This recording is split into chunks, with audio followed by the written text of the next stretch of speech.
하나님의 말씀은 신약성경 로마서 13장입니다. 신약성경 로마서 13장 1절로 7절 말씀을 우리 한 목소리로 합독하겠습니다. 다 찾으셨습니까? 자, 같이 읽겠습니다. 시작. 각 사람은 위에 있는 권세들에게 굴복하라. 권세는 하나님께로 나아지 않음이 없나니 모든 권세는 다 하나님의 정하신 바라. 그러므로 권세를 거스리는 자는 하나님의 명을 거스림이니 거스리는 자들은 심판을 자취하리라.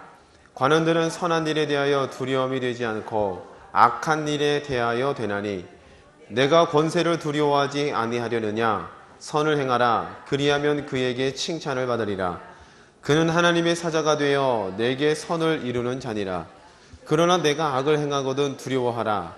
그가 공연히 칼을 가지지 아니하였으니 곧 하나님의 사자가 되어 악을 행하는 자에게 진노하심을 위하여 보응하는 자니라. 그러므로 굴복하지 아니할 수 없으니 노를 인하여만 할 것이 아니요 또한 양심을 인하여 할 것이라. 너희가 공세를 바치는 것도 이를 인함이라. 저희가 하나님의 일꾼이 되어 바로 이 일에 항상 힘쓰느니라. 모든 자에게 줄 것을 주되 공세를 받을 자에게 공세를 바치고 국세 받을 자에게 국세를 바치고 두려워할 자를 두려워하며 존경할 자를 존경하라. 아멘. 우리 옆에 분과 인사 나누겠습니다. 사랑합니다. 축복합니다.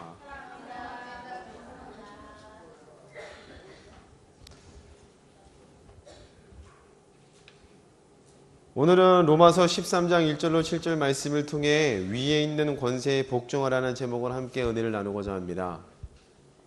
요즘 참 시국이 불안하죠. 어제도 벌써 4차 집회에 있어서 엄청난 많은 사람들이 왔다고 합니다. 다음 주에는 300만이래요. 예장 입제가. 어마어마하죠. 아마 서울 도시가 전체가 마비가 될 것 같아요. 우리가 이런 시대에 이제 오늘도 말씀해 보니까 위에 있는 권세에 굴종하라 복종하라라고 되어 있습니다. 사실 이 말씀은 보수적인 기독교 세력들이 정권을 옹호할 때 많이 악용되었던 말씀이기도 합니다. 여러분, 하나님께서 로마서 말씀에 복종하라 했습니다. 그러니 여러분들도 세상 권세를 따라가야 됩니다. 라는 식으로 해서 많은 사람들이 이 말씀을 가지고 세상 정권을 옹호하고 같이 협력하는 데 많이 쓰였습니다. 그럼 과연 이 본문이 그렇게만 쓰여야 되는가? 도대체 사도 바울은 이런 말씀을 왜 기록하였을까? 하나님께서 이 말씀을 통해서 우리에게 하고 싶은 말씀은 무엇일까? 이런 것들을 저희가 좀 알아봐야 되겠죠? 네, 여러분들 이런 기준을 잘 잡고 과연 어떤 기준을 가지고 이 세상을 바라보고 하나님의 뜻을 가슴에 품고 살아가야 될 것인가를 잘 기준 잡으시기를 소망합니다. 아셨죠? 네. 자, 먼저 우리가 아담을 한번 살펴볼게요. 하나님께서 아담을 만드셨을 때에는 너무나도 기뻐하시면서 하나님의 형상과 모양대로 만들었다고 성경은 기록하죠. 그리고 아담이란 사람이 살았을 때에는 죄에는 전혀 모르는 상태, 죄와는 상관이 없는 하나님의 형상을 모양을 따라 거룩이라는, 이건 곧 다른 말로 영생과도 또 동의어죠. 여러분 이건 잘 아시나요? 거룩과 영생은 같은 말이에요. 단어적 사전적인 의미는 다르지만 성경에서 말씀하고 있는 거룩과 우리가 알고 있는 영생은 같은 걸 이야기하고 있어요. 무슨 말이느냐? 아담이 죄를 짓기 전에는 하나님의 형상을 모양을 따라 이 땅을 하나님의 말씀대로 다스릴 수 있는, 하나님의 통치가 그대로 구현되고 실현시킬 수 있는 모습이었다는 겁니다. 이해가 되시죠? 근데 언제 문제가 발생되느냐? 하나님께서 먹지 말라는 선악과의 이 명령에서부터 떠나게 될 때에 아담의 주인이 바뀌어버려요. 하나님이 주인이었다가 누가 주인이 돼버려요? 사망 권세가 아담을 붙잡고 아담으로 하여금 종노릇 시킨다는 겁니다. 그러면 사망 권세가 붙잡기 이전에는 하나님의 형상과 모양을 따라 지음받았으니 하나님께 다스림을 받고 하나님께 통치를 받는 아담이었다는 거예요. 그 자체가 바로 거룩이라는 겁니다.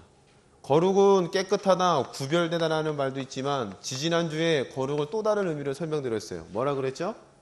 거룩은 자기 자리를 이탈하지 않는 겁니다. 하나님께서 명해 두신 이 위치, 이 자리, 제자리를 찾고 있는 것도 또한 거룩이란 다른 표현으로 이야기해 볼 수 있어요.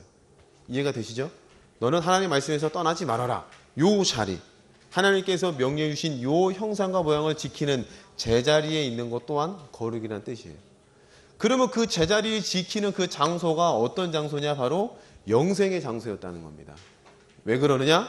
여기에는 시간과 물리적인 법칙이 적용이 안 되기 때문에 하나님께서 명령해 놓으신 말씀이 그대로 존재가 되고 아담이 이 땅, 이 지구 전체, 우주를 포함한 이 모든 것을 다스림에 있어서 어떠한 제약도 받지 않기 때문에 이곳은 바로 영생이라는 겁니다.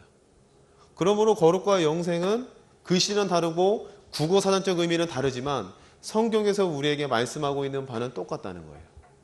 이해가 되세요?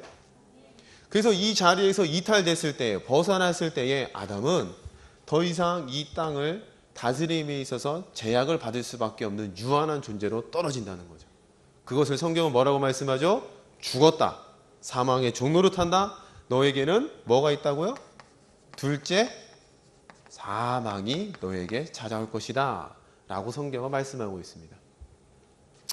자, 그런데 아담이 타락하기 이전에는 이러한 거룩과 영생의 자리에서 굳이 이게 영생이다, 죄다라고 구분할 필요가 없었다는 겁니다. 무슨 말인지 이해되시죠?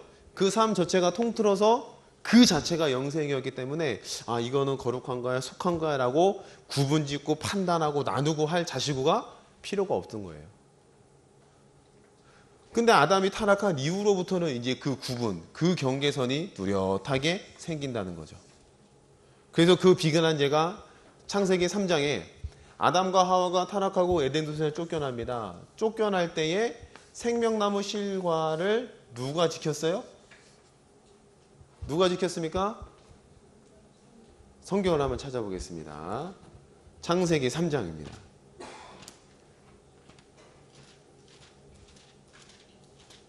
창세기 3장 22절부터 보겠습니다. 여호와 하나님이 가라사대 보라 이 사람이 선악을 아는 이래 우리 중 하나같이 되었으니 그럼 선악을 안다 이제 죄를 안다는 거예요. 그 전까지는 뭐 죄에 뭐 구분할 필요가 없었다는 거죠. 근데 이제는 안다. 왜? 죄 가운데 떨어져 있다는 그 자체가 이미 악을 안다는 거예요. 선악을 아는 일에 우리 중 하나같이 되었으니 그가 그 손을 들어 생명나무 실과도 따먹고 영생할까 하노라 하시고 하나님이 여호와 하나님이 에덴 동산에 그 사람을 내어 보내어 그의 근본된 토지를 갈게 하시니라. 이같이 하나님이 그 사람을 쫓아내시고 에덴 동산 동편에 그룹들과 두루도는 화영검을 두어 생명나무의 길을 뭐 했다고요? 지켰다. 그룹들과 화영검을 두어서 죄악 가운데 떨어져 있는 주인이 바뀌어버린 아담이 이 생명나무 실과에 접근하지 못하고 이 실과를 따먹지 못하도록 막았다는 거예요. 그럼 왜 막았을까요? 이거는 죄인인 아담이 생명나무 실과를 먹고 생명나무 실과는 우리에게 생명을 주니까 영생을 공급하는 거죠.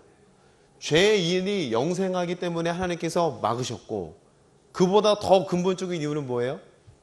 아담 속에 아담을 주인 삼고 있는 사망이 지금 이 시점은 땅, 이 하나님의 나라에서 사단이 쫓겨난 시점이죠. 그리고 나서 창조가 되고 아담이 만들어지고 이 사건이 터진 거예요.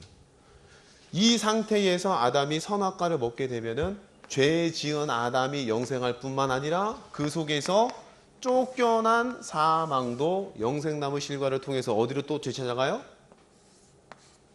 그렇죠? 하나님의 보좌로 다시 한번 돌아가 하나님의 보좌를 찬탈할 수 있는 기회를 얻게 된다는 겁니다. 그래서 하나님께서는 두루도는 화영검과 그룹들을 두어서 이 생명나무 실과를 지켰다는 거예요. 그럼 벌써 여기서부터 뭐가 발생해요? 구별이 발생되죠. 뭔가 나누어진다는 겁니다. 분리 작업이 이루어졌다는 거예요. 이처럼 아담은 죄 지은 전과 후가 이렇게 명확하다는 겁니다. 죄 지은 전에는 그 자체가 거룩이요. 하나님께서 명령해 놓으신 제자리, 곧 영생, 생명을 마음껏 누리며 사는 자리였지만 범죄한 이후로부터는 이런 영생과 죄와 사망들이 아주 명쾌하게 구분짓고 하나님은 그 세계를 쉽게 넘나들지 못하도록 막아놓으셨다는 거예요. 그 막아놓으신 이유는 아담이 미워서? 아니죠. 근본된 이 사망들이 하나님의 보좌에 다시 한번 들어오는 것들을 막고, 또한 이러한 구분된 벽이 있을 때에 사람은 스스로가 이 벽을 뛰어넘을 수가 없죠. 누구로부터만 가능해요? 우리가 알기로? 그렇죠. 오직 예수 그리스도. 그가 우리에게 길과 진리와 생명이 되셔서 하나님께로 안내하죠. 그 한 길을 하나님께서 우리에게 제시하시고자 명쾌한 구분을 두셨다는 겁니다. 여기까지 이해되십니까? 자, 이게 첫 번째입니다. 이걸 잘 머릿속에 기억해 두시고요. 두 번째는 이제는 좀 법에 대해서 한번 우리가 살펴볼게요. 법. 성경은 약속의 책과 동시에 법의 책이기도 하죠. 하나님께서 엄청나게 많은 법들을 두셨어요. 율법도 뭐 600 몇 개가 된다고 하죠. 600 몇십 개. 그 법을 하나님께서 제정하시면서 하나님께서는 이 법 안에 하나님의 판결과 동시에 결과까지도 다 이 법 안에 두셨다는 겁니다. 무슨 말씀인지 이해되세요? 자, 예를 들면 아까 지금 아담과 하와 나왔으니까 아담과 하와의 법을 살펴봅시다. 그때 하나님께서 주신 법은 뭐예요? 선악과를 먹지 말라. 먹으면 어떻게 된다고요? 죽는다라는 한 가지 법, 아주 심플한 단순한 법을 한 가지 딱 제시해 주셨어요. 어렵지가 않아요. 근데 요 선악과 먹지 말라, 먹으면 죽는다는 법 안에는 판결과 그에 따른 결과까지도 다 포함되어 있죠. 한 말씀에. 무슨 말씀 이해되시죠? 너는 죽어. 먹지 마. 근데 죽어. 그럼 이 죽는다는 의미 가운데는 또 우리가 성경에서 알기로는 사망. 하나님의 생명이 아닌 사망. 이 사망은 또 육체적인 사망도 있을 뿐만 아니요 영원한 죽음까지도 이 사망 가운데 포함되어 있어서 너한테 갈 거야 라고 이미 결과까지도 한마디의 말씀 가운데 전부 다 줘놨다는 겁니다. 요거와 똑같은 방식으로 율법도 그러하죠. 율법도 모세시대에 시내산에서 하나님께서 다 주셨잖아요. 그 법 안에는 어떻게 살아라, 어떻게 하면 너에게 뭘 주겠다, 뭐가 나타난다는 결과까지도 이미 전부 다 기록해서 말씀으로 주어놨다는 겁니다. 그러면 이 법만 가만히 잘 들여다보고 깨닫게 된다면은 오늘 내가 왜 이런 일들이 벌어지고 있는가에 대한 해답을 찾을 수가 있다는 거예요. 법리적인 해석이 가능하다는 뜻이 되겠죠. 아멘. 그래서 구약 성경을 보면은 수차 이런 말씀이 등장하잖아요. 열왕기 상하에 보면은 여로보암의 죄에서 떠나지 않았더라라는 표현이 엄청나게 많이 나와요. 어떤 왕 그의 생애를 쭉 설명하고 치적을 설명했지만 결국은 여로보암의 죄에서 떠나지 않았더라. 그럼 이건 무슨 뜻이냐? 하나님께서 여로보암에게 해 놓으신 그 법에서 벗어난 일들에서 왕들이 벗어나지 않았다는 겁니다. 그러면 시대적으로 왕은 여러 왕들이 있을 수 있잖아요. 그렇죠? 여로보암, 그 다음에 무슨 왕, 아합 왕, 여러 왕들이 있어요. 시대와 서로 만난 적은 없지만 그 왕들에게 적용되는 법은 다 매 한 가지 똑같다는 겁니다. 무슨 말인지 이해되세요? 네. 그러면 그 법이라는 것은 또 언제 찾아왔어요? 모세 시대의 시내산에서 하나님께서 주신 법. 여로보암에서 죄에서 떠나지 않는다면은 그러면 여로보암 때문에 이런 일이 있었다. 그것보다도 하나님에서 벗어난 일들을 시대가 지나도 똑같이 되풀이되고 있다. 그렇기에 너희는 이 저주와 사망까지서 벗어날 수가 없다라는 게 여로보암 죄에서 떠나지 아니었다라는 말씀 가운데 들어있는 내용이라는 겁니다. 그러면 그때 하나님께서 그 여로보암 시대의 이후에 후대의 왕들을 심판하실 때에 그래 너 아합 왕 일로 와. 너 이거 잘못했네. 너 왜 포도원 사기로 사기 거짓 증인 세워서 훔쳤어. 너는 혼나야 되겠어. 야 너 사망이야. 그렇게 해서 그 현장에 나타나셔서 직접 말씀하시고 형벌을 내린다가 아니라 언제요? 과거에 하나님께서 해놓으신 법대로 그냥 집행될 뿐이라는 겁니다. 이해가 되세요? 그 법이 이스라엘 민족들에서 희미해지거나 사라질 때에 누구를 세우셨어요? 선지자를 세우시고 예언자를 세우셔서 깨닫게 하시고 돌이키게 하시는 작업들을 하나님께서는 계속 해오셨죠. 그래서 소예언서, 대언서 많은 선지자들이 하나님의 법은 이렇습니다. 여러분의 삶을 비춰보십시오. 여러분들 이 말씀 가운데 거울처럼 들여다보시고 틀린 점이 있습니까? 돌아오세요. 아주 단순해요. 복잡해 보이지만. 그게 시대에 따라 여건에 따라서 좀 양상만 다르게 나타날 뿐이지 그 중심된 근본 맥락은 똑같다는 겁니다. 그럼 하나님의 법이라는 이 안에는 판결과 모든 결과까지도 다 드러놓으셨다는 거예요. 이해가 되셨어요? 그럼 오늘날 우리 시대에도 하나님께서 복을 주신다. 그러면 김 집사야 너 수고했다. 너에게 복을 주겠다. 라는 음성도 들려주실 수가 있죠. 불가능한 건 아니죠. 그런데 성경을 미루어 봤을 때에 그런 음성과 환상 가운데 직접적인 말씀을 하시기보다는 이미 말씀해 놓으시고 기록되어 된 말씀이 내게 적용되는 일들로 인해서 네가 오늘 내 음성을 듣는구나. 네가 오늘 내 말을 듣는구나. 너에게 복을 주겠다는 그 말의 뜻 내용들이 현실화되어 나타난다는 겁니다. 할렐루야. 이해가 되셨습니까? 그런 법이라는 것만 잘 들여다봐도 내가 오늘 왜 이런 일이 있는가라는 것들을 해석하고 깨달을 수 있는 좋은 지침을 얻고 있고 생명의 길로 돌이킬 수 있는 회복의 길도 여기서 또한 찾을 수가 있겠죠. 그렇지 않겠어요? 내가 몽창 막 저주를 받아버려요. 그 말씀에 비춰보니까 내가 저주를 받았어. 다행히 말씀을 펼쳐볼 수 있는 지혜와 지식이 있어서 그 말씀을 보고 돌이킨다면 그에게 저주는 결코 저주로 끝나지 않겠죠. 그런데 엄청 고난을 당하는데도 불구하고 말씀에 들여다볼 만한 지혜와 지식이 없어요. 그리고 말씀에 깔려있지 않다면 그는 뜻모를 고통이 계속 삶 가운데서 지속될 수밖에 없다는 겁니다. 아멘? 그렇습니다. 자, 그럼 그렇듯이 이렇게 하나님의 법은 하나님의 그 법, 하나님의 뜻이 한번 기록되고 선포되면은 주워 담고 변화되고 한 게 아니라 계속 항구적으로 이 세상이 끝날 때까지 이 법은 유지되고 적용된다는 겁니다. 아멘. 그럼 우리가 하나님의 말씀과 법을 잘 깨달으면 깨달을수록 우리의 삶을 잘 들여다보고 하나님께서 인정하시는 그 생명의 길을 올바르게 쫓아갈 수 있는 중심을 잡아낼 수가 있다는 뜻이 되겠죠. 할렐루야. 자, 그래서 이사야 말씀에 이런 말씀이 있죠. 내가 내 입에서 말이 나갔은즉 그 말이 그냥 되돌아오지 않고 그 말씀의 뜻대로 반드시 이루어진다. 이 부분을 한번 성경 찾아보겠게요. 이사야 45장입니다. 이사야 45장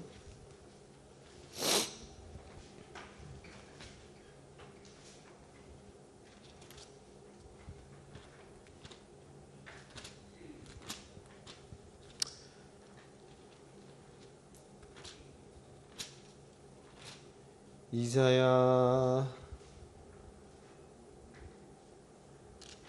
45장 23절 보세요. 22절부터 보겠습니다. 22절. 땅의 모든 백성아 나를 앙망하라. 그리하면 구원을 얻으리라. 나는 하나님이라 다른 이가 없음이니라. 내가 나를 두고 맹세하기를 나의 입에서 의로운 말이 나갔은즉 돌아오지 아니하나니 내게 모든 무릎이 꿇겠고 모든 혀가 맹약하리라 하였노라.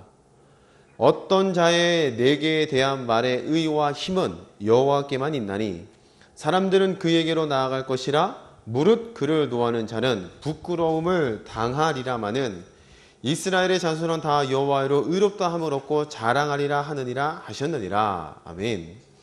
하나님께서 지금 이사야 말씀을 통해 하시는 말씀은 23절 내가 나를 두고 맹세하기를 나의 입에서 의로운 말이 나갔은즉 뭐한대요? 돌아오지 않고 반드시 그 말의 뜻을 이루어낸다는 겁니다. 그리고 모든 맹약하는 입술이 내 말 때문에 가능한 거다라고 그 원인을 말씀하고 계시는 거죠. 아멘. 한 번만 더 찾을게요. 이사야 55장에도 똑같은 말씀이 나와요. 이사야 55장입니다. 9절부터 볼까요? 하늘이 땅보다 높음 같이 내 길은 너희 길보다 높으며 내 생각은 너희 생각보다 높으니라. 비와 눈이 하늘에서 내려서는 다시 그리로 가지 않고 토지를 적시어서 싹이 나게 하며 열매가 맺게 하여 파종하는 자에게 종자를 주며 먹는 자에게 양식을 준과 같이. 그 다음 절 같이 읽어봅니다. 시작.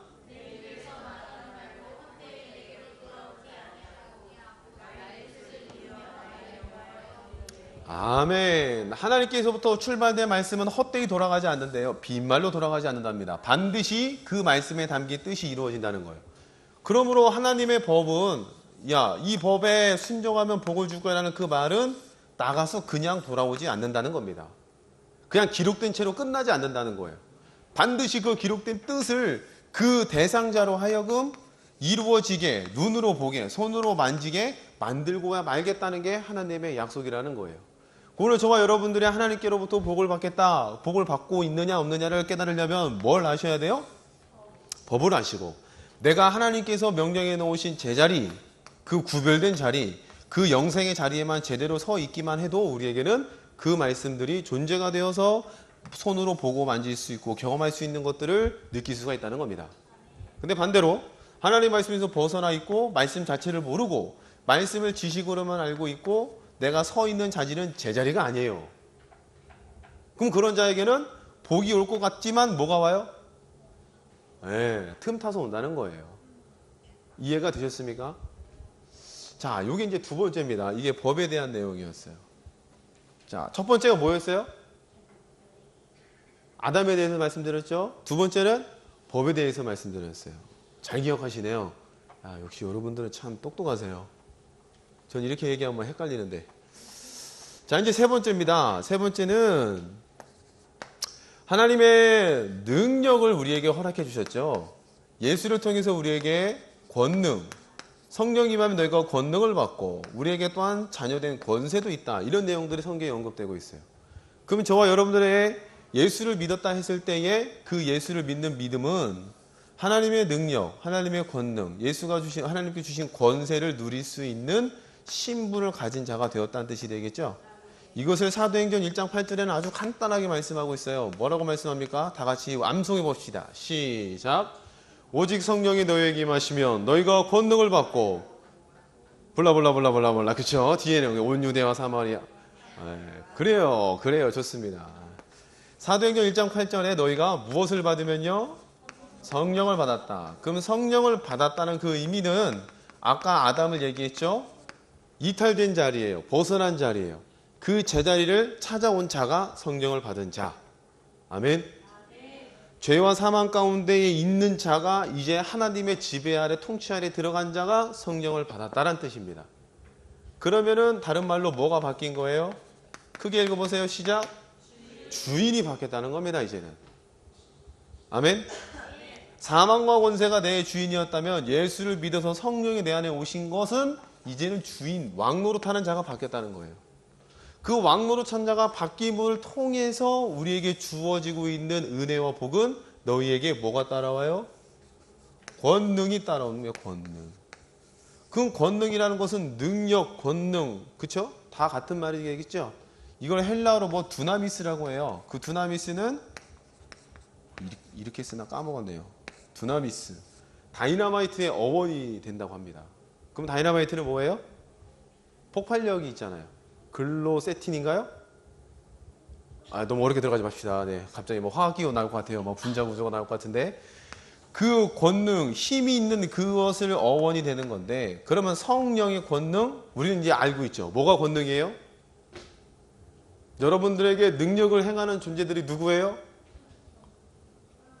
그게 뭐라고요? 그렇죠. 천군과 천사가 여러분들의 삶 가운데에 능력이 되고 군대로 치면 사단이 있어요. 그 뒤에 군단이 있고요. 군단 밑에 사단이 있어요. 사단에게는 대략 한 2만 명의 병력이 있어요. 그럼 사단에게는 우리 삼각편대라고 해요. 대대가 3개예요. 그럼 그 대대 가운데 또 뭐가 있냐면 중대가 있어요. 그 중대도 3개, 뭐 4개, 본부 중대까지. 그럼 중대 또 역시도 소대로 나뉘어요. 그러면 군단, 사단, 이 맨 끝에 창 끝이 누구냐면 바로 소대예요. 그 장을 맡고 있는 소대장. 그래서 엄청난 막 자부심을 막 부여해요. 6만 촉강에 빛나는 다이아몬드를 달고 여러분들은 장교가 되셨습니다. 이런 얘기 엄청 들어요. 왜냐면은 엄청나게 큰 조직의 맨 말단 그 창의 끝이 누구냐면 바로 소대라는 거예요. 그래서 소대장이라고 불러줍니다. 장. 어깨가 올라가는 듯한 말 느낌. 6만 촉광의 다이아를 달고 이 말씀을 왜 드리냐면은 여러분들의 권능을 행하고 능력을 행함에 있어서 그 창의 맨 끝은 누구겠어요? 누구예요? 천군과 천사가 된다는 뜻입니다. 할렐루야. 이걸 설명하려고 이 비유를 들어 설명한 거예요. 거대한 하나님의 나라의 그 모든 것들이 나타남에 있어서 그 맨 끝에서 능력을 행하고 권능을 행하고 귀신을 쫓고 병을 고치고 내 가난을 벌어 부유를 가져오게 하는 모든 행위가 누구를 통해서요? 천군과 천사를 통해서 내게 존재가 되어 나타난다는 뜻입니다. 아멘. 그러니까 여러분이 사고를 가질 때 내 창끝 내가 말씀을 갖고 있어서 말씀을 행하는 것에 따라서 천사들은 일할 거야. 할렐루야. 이런 생각과 믿음과 마음을 품고 삶을 살아가신다면 반드시 능력이 나타날 줄로 믿어요. 자, 그럼 이런 엄청난 하나님께서 허락해 놓으신 이 능력이 내가 잘하고 못하고에 따라서 영향을 받을까요? 이건 근본적인 질문이에요. 근본적인 질문. 내가 잘할 때에 이게 잘 나오고 내가 못할 때 이게 못 나온다. 맞아요? 틀려요? 엄밀히 따져서 근본적으로 보면은 틀리다는 뜻이 되겠죠. 왜냐? 하나님께서 우리에게 허락해 놓으신 은혜를 생각할 때에 결코 이게 맞는 말이 아니라는 겁니다. 제가 단서를 붙였어요. 뭐라고요? 근본적으로 생각해 봤을 때. 이해가 되세요? 그럼 우리가 능력을 행함에 있어서 내가 오늘 뭐 새벽 기도를 못했다든지 누구랑 심하게 다투었다든지 이런 것 통해서 내가 기도하면은 평상시에는 응답이 잘 되다가 오늘은 안 될 거야. 이런 생각을 품는 것 자체가 근본적으로 맞지가 않다는 뜻이 되겠죠. 왜요?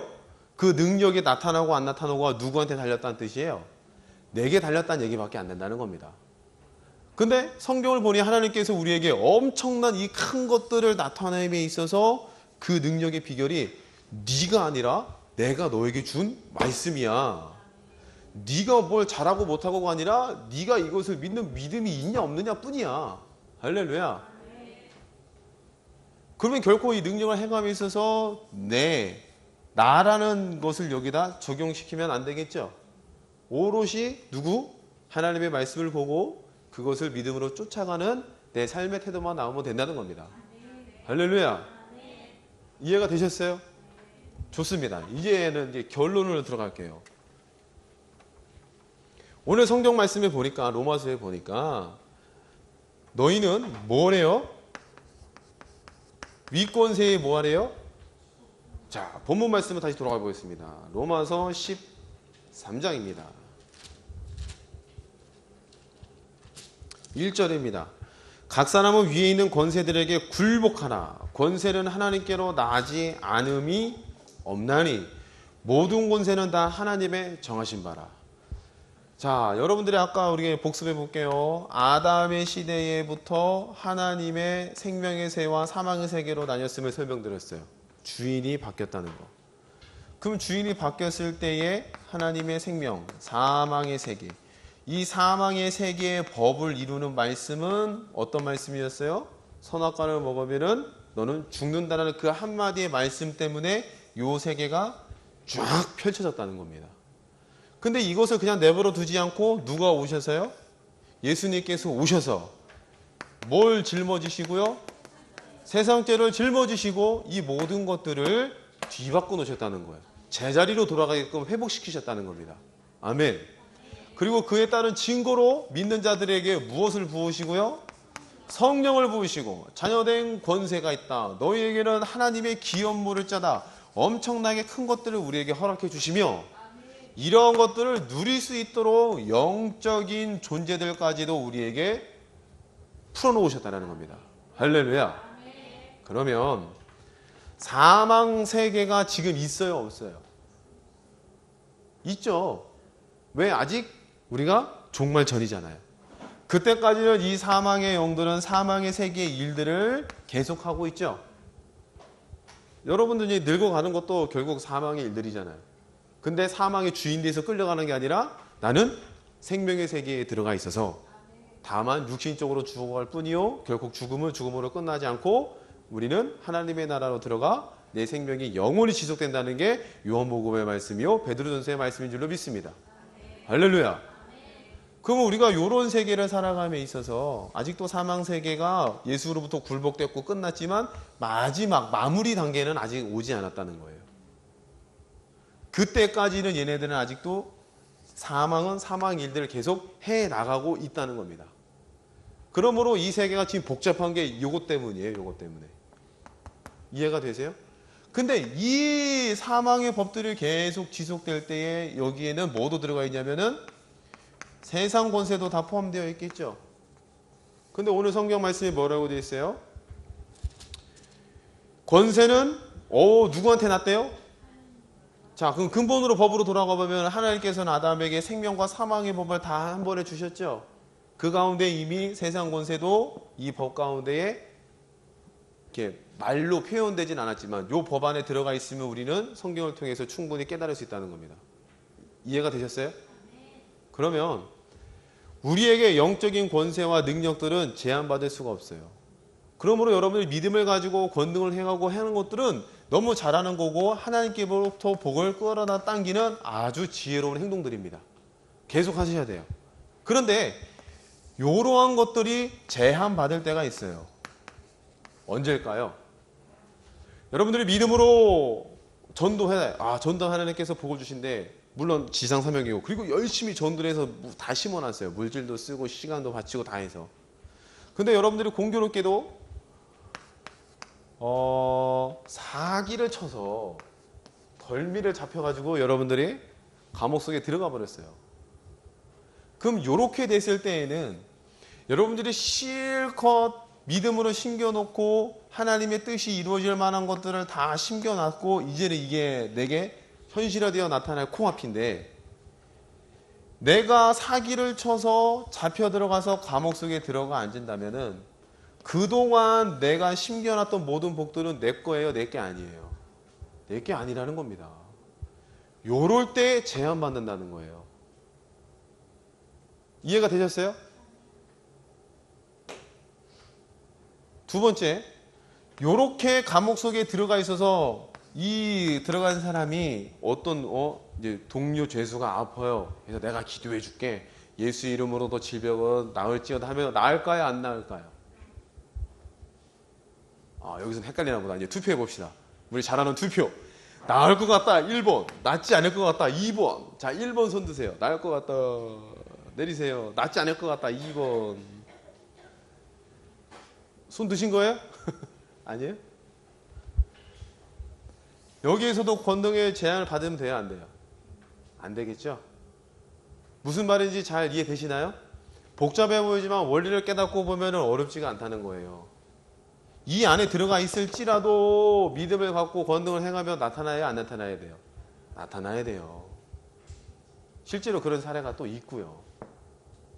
근데 다만 내가 살아생전이 아니라 밖에 있을 때에 믿음을 갖고 심겨놓은 복들은 이 사람 누려요? 못 누려요? 이렇게 들어가야 되는데 언제 누리겠어요? 이해가 되셨습니까? 그럼 세상 권세들에게 너희는 복종하라 하나님께서 세웠다라는 그 말은 그냥 맹목적으로 무조건 보수 꼴통처럼 그냥 무익으로 막 가서 무조건 덮어두고 다 따라라 이런 내용이 아니라 사도 바울이 이런 복음의 원리를 깨닫고 믿음의 원리를 깨달은 자가 이런 얘기를 했다는 것은 맹목적인 충성이 아니라 너희가 하나님께서 주신 복을 제한받지 않고 누리기 위해서는 뭐 해야 돼요? 이 세상의 법들을 충실히 따를 필요가 있다는 겁니다. 이해가 되세요? 여러분들 실컷 그렇게 일을 해놓고 이런 상태, 뭐 다른 예들이 여러 가지가 있겠죠. 법에 저촉되거나 제한받아서 들어가 버린다면 여러분이 누릴 복은 다른 사람이 가져갈 수밖에 없다는 겁니다. 근데 그렇지 않고 믿음을 가지고 또한 세상의 법들을 잘 준수하게 잘 지켜나갈 때에 그러면은 제한받는 일들이 없으니 그 복은 누가 누리게 되겠어요? 그걸 심은 여러분들이 삶 가운데서 거둬들일 수 있다는 겁니다. 그럼 세상 권세에 복종하라 굴종하라 하나님께서 권위가 났다는 그 뜻 의미는 맹목적이고 눈이 가려지고 그냥 생각 없이 무조건 따라가라 그런 뜻이 아니겠죠.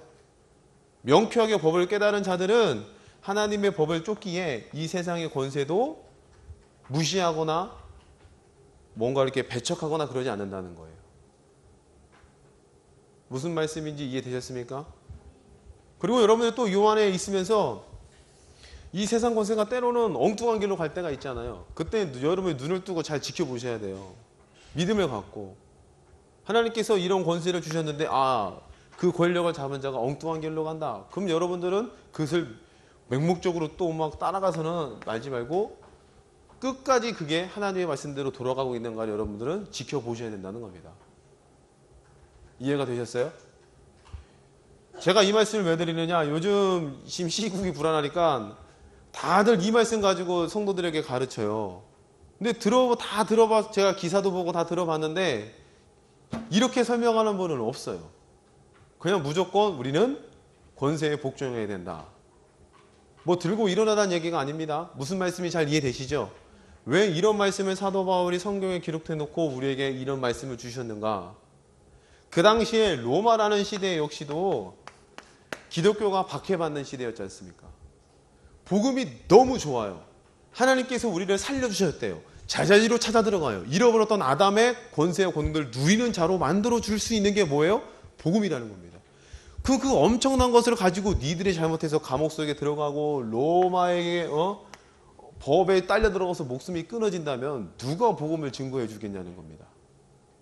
이해가 되세요? 그럼 사도 바울이 이야기를 할 때는 단순히 그냥 어떤 정권에 부합하는 어떤 그 우익 세력에 부합해서 이런 글을 썼다기보다는 하나님의 복음이 잘 증거되고 그 복을 여러분들이 삶 가운데서 잘 누리기를 소망하는 마음에서 이 글을 썼다고 우리는 볼 수밖에 없다는 거예요. 아멘. 그런데 대개는 이걸 가지고 그냥 우익 정권을 뭐 옹호하는 것처럼 다 이렇게 해석하더라고요. 여러분들의 마음 가운데 이런 진리들이 잘 세워져 있다면 이런 법을 무시하지도 않을 뿐더러 그렇다고 해서 눈이 가려진 자처럼 맹목적으로 쫓아가지도 않을 줄로 믿습니다. 생명을 쫓아갈 줄로 믿습니다. 할렐루야. 여러분들은 생명을 가진 분들이라는 거예요. 생명을 가졌다면 그 생명은 내 안에서 꿈틀거린다는 겁니다. 내 삶에서 내가 이런 지식과 이렇게 막 이원화돼서 지식만 알고 내 삶은 동떨어져가는 그런 게 아니라 내 삶에서 자꾸 꿈틀거린다는 겁니다.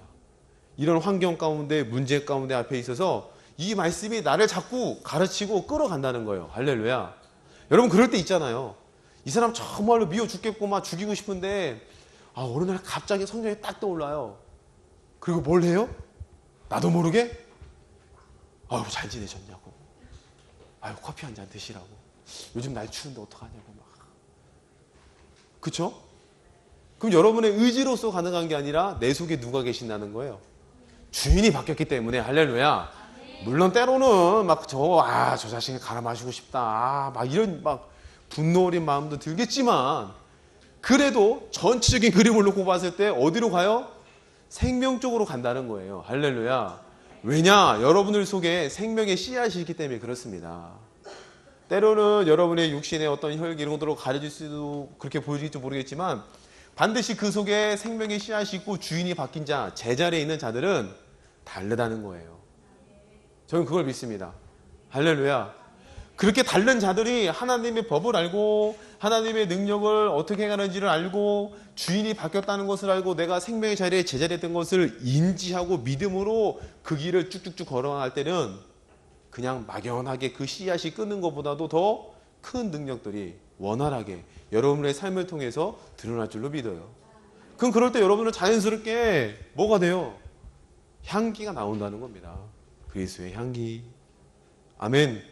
그리고 여러분들의 삶의 족적을 통해서 뭐가 읽혀요? 예수가 읽히기 시작해요. 쟤 봐라. 쟤 왜 저러지? 이상하다. 쟤만 보면 이런 것들. 아멘. 우리 하나님교회 모든 성도 여러분들이 그런 생명력 있는 자로 세워지기를 주님으로 축복합니다. 그래서 우리 이렇게 시국이 어수선할 때에 그냥 생각 없이 다니지 마시고 덮어놓고 그냥 또 보지도 마시고 깨어있는 자로서 정확하게 진리를 가슴에 품고 이 시대를 바라볼 수 있는 깨어있는 자가 되기를 축복합니다. 아셨어요? 여러분들이 답답하고 그냥 무조건 욕만 해대지 마시고 과연 나는 이런 깨어있는 삶을 살고 있는가? 이런 어수선한 세대에 여러분들은 또한 은혜를 흘려보낼 수 있는 자로 세워져야 되잖아요. 아멘. 어려우세요? 쉬우세요? 듣고 나니까 쉽죠? 네, 전 너무 설명을 잘하는 것 같아요. 할렐루야. 위에 있는 권세에 믿음으로 생명으로 복종할 수 있는 저와 여러분 되기를 주님의 이름으로 축복합니다.